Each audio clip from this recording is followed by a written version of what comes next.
Bonjour à tous et bienvenue pour cette nouvelle page d'information sur KTV et Kwezi FM.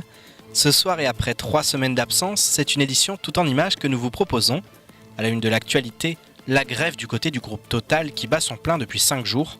Le mouvement s'est poursuivi ce matin, tandis qu'une réunion entre les différentes parties a été organisée dès 10h à la Diect. Objectif, sortir rapidement de cette crise qui fait planer un risque de paralysie totale au-dessus du département. Le point sur la situation, dans ce sujet signé Sony Chamsidine. Nouvelle tentative de négociation ce jeudi entre les organisations syndicales et la direction de Total. Une réunion pour mettre un terme à une grève qui paralyse l'île depuis maintenant près d'une semaine. À la sortie des premiers échanges, les deux parties campent une fois de plus sur leur position. Ce sont les revendications salariales. C'est que la direction Total n'a pas encore donné des gages sérieux d'évolution sur ce point-là. Donc nous attendons à ce que ce point-là évolue. Mais jusqu'alors, on est au statu quo. S'il n'y a pas de concession qui est faite par la direction de Total, nous, on est forcé de continuer le rapport de force. On ne peut pas, comme ça, recevoir un diktat, parce que si on nous impose, ça veut dire que c'est un diktat. Donc les négociations, c'est que c'est de part et d'autre, donc on échange. Donc j'ai pas tellement, à l'heure actuelle, j'ai pas tellement cette impression-là qu'il y a des échanges. Conséquence, au sein des stations du territoire, des files d'attente à nouveau interminables. Ce jeudi, seuls les véhicules prioritaires pouvaient s'approvisionner à la suite d'un arrêté préfectoral. Du côté des autres usagers, certains campent depuis 2 jours devant les stations, contraints et forcés de prendre leur mal en patience. Donc il y a une partie qui est ici depuis avant-hier, vers midi. Donc sinon, moi j'étais ici depuis l'après-midi d'hier. On patiente, on est comme des pêcheurs qui sont à la mer, donc on a nos lignes en attente qu'il y ait un poisson qui vient mordre. On les comprend très bien parce que quand on a son droit, il faut quand même le réclamer pour l'avoir. Donc, et à Mayotte, c'est très difficile, l'acquisition des droits. Donc tant qu'on ne se lèvera pas pour les réclamer, il n'y aura rien d'avancé. Revendication pour une vie meilleure, pour des conditions de travail, voilà, pour améliorer la situation des gens, des salariés. Après, voilà, il faut que la direction ouvre la porte parce que là, c'est une situation de blocage, il paralyse tout Mayotte.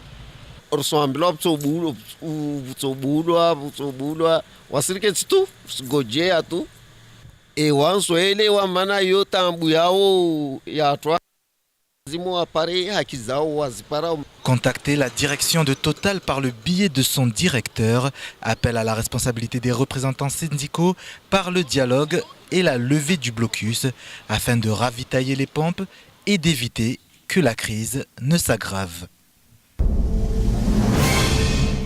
On poursuit ce journal avec une conférence de presse qui a eu lieu ce matin à l'hôtel Maharaja.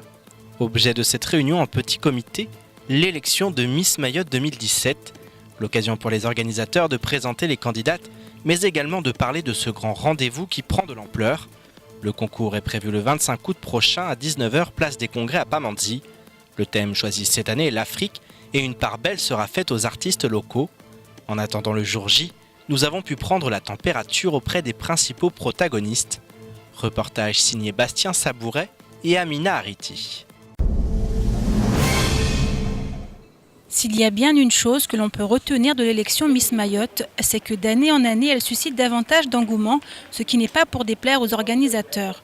Le délégué régional se souvient en effet de ses débuts lorsqu'il a pris les rênes de l'association WAMA chargée d'organiser l'élection et qui cette année a été rebaptisée Association Miss Mayotte. Depuis, bien sûr, les choses ont bien évolué. On a commencé avec très petit, on n'avait pas grand-chose, on avait quelques partenaires qui nous suivaient.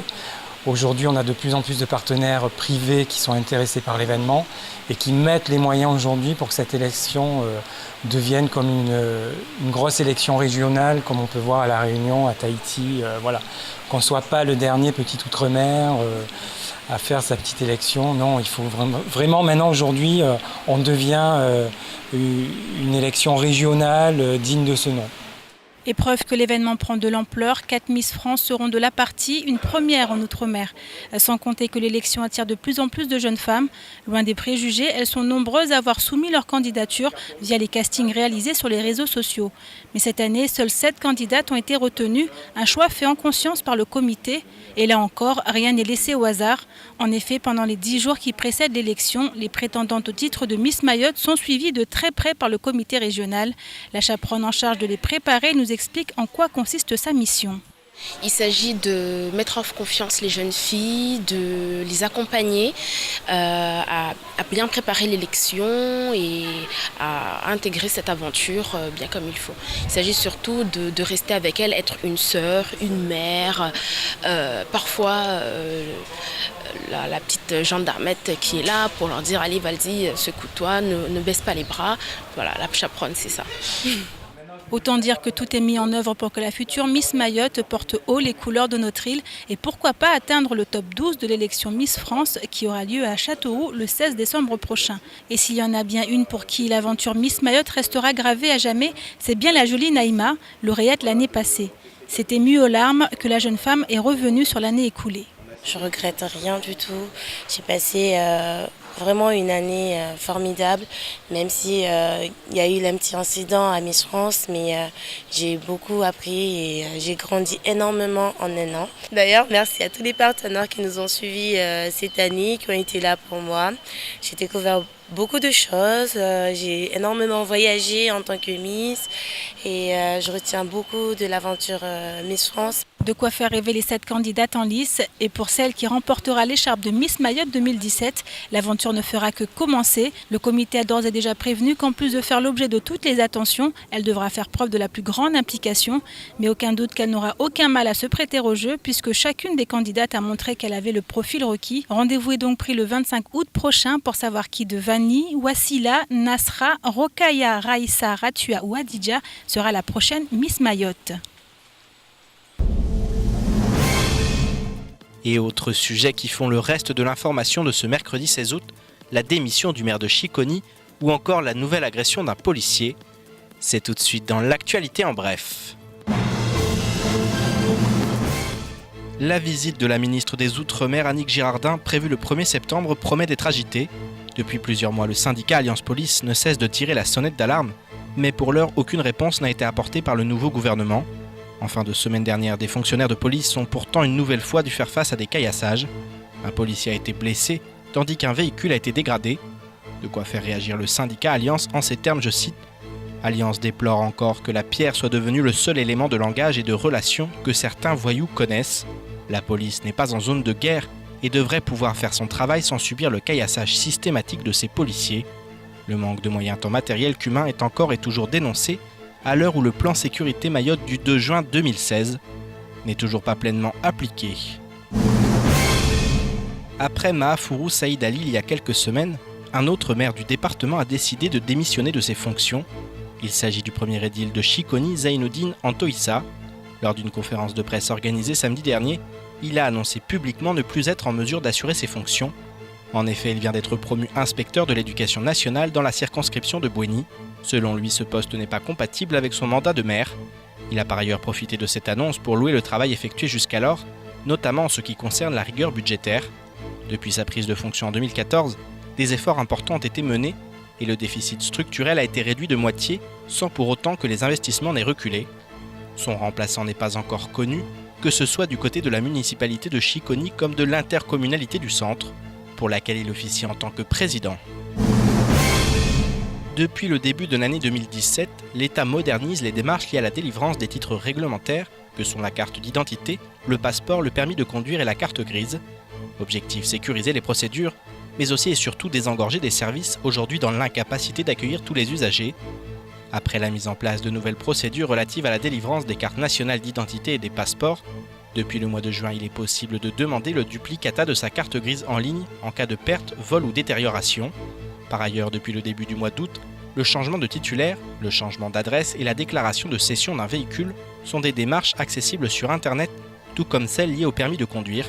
Qu'il s'agisse de l'inscription d'une demande de titre, il suffit désormais de se rendre sur le site de l'Agence nationale des titres sécurisés à l'adresse www.ants.gouv.fr. Ça y est, le tournage de la première série mahoraise Shababy Project est terminé. À la base outil de prévention pour l'éducation, pour la santé et de lutte contre les violences à Mayotte, l'engouement suscité par ce projet l'a transcendé, le transformant en véritable série télévisée. Ce beau projet a pu voir le jour grâce à l'association Women Act Up, à l'origine de la série, en partenariat avec l'ARS, la délégation aux droits des femmes, l'ACFAV ou encore le CHM. Objectif: mettre en valeur la richesse et la complexité d'un archipel où cohabitent diverses communautés et caractérisé par une population très jeune. Nous sommes partis à la rencontre de Valérie Thomas, présidente de l'association Women Act Up. Reportage Adèle Laurent. C'est l'histoire de 7 adolescents qui vont ensemble vivre de nombreuses aventures. Le tournage de la première série mahoraise Shababy Project a touché à sa fin le 30 juillet dernier et on peut dire qu'il est prometteur. Objectif de la série, répondre aux obstacles sociaux et linguistiques en matière de prévention, d'éducation pour la santé et de lutte contre les violences à Mayotte. Et pour cause, la série mêle le shimaoré, le français, et met en lumière des situations de vie qui concernent aussi bien les jeunes que les adultes. L'objectif est d'être entendu par tous les habitants de Mayotte. C'est surtout aborder des questions difficiles, des sujets sensibles, des sujets tabous, de façon à ce qu'ils soient entendus, donc dans un format qu'on n'ait pas envie de rejeter d'emblée. Donc ça, c'était vraiment, je dirais, c'est vraiment ce qui est à l'origine du projet.